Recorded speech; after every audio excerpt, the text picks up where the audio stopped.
આજે આ દાહોદ જિલ્લામાં લીમખેડા તાલુકામાં પાણિયા મુકામે રેલવે પર એક બ્રિજ બનાવવામાં આવ્યો છે। સિંગવડથી લીમખેડા તરફ આવતો બ્રિજ છે રેલવે પર।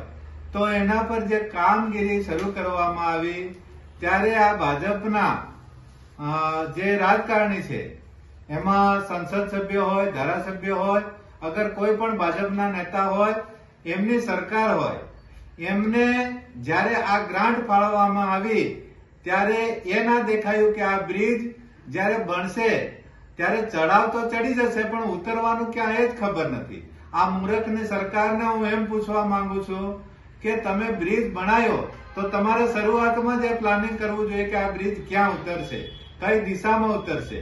તો એની જ ખબર નથી। આવા બોગસ સર્ટી વાળા એન્જિનિયરો પણ આની સરકારમાં ભરેલા છે, હાથે હાથે મૂર્ખના સરદાર હોય એવા રાજકારણીઓ પણ ભરેલા છે।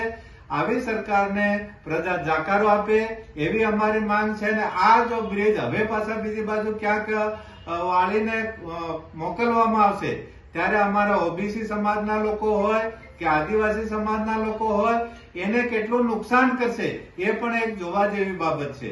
કારણ કે એ લોકો જશે ક્યાં, એમને વળતર કેટલું આપશે એક પણ મોટી સમસ્યા છે। અને જો ઉપર ઉતારવામાં આવશે, હાઈવે લાઈન પર ઉતારવામાં આવશે ત્યારે કેટલા એક્સિડન્ટો થશે એની પણ ખરેખર ખાતરી સરકારે કરવી જોઈએ।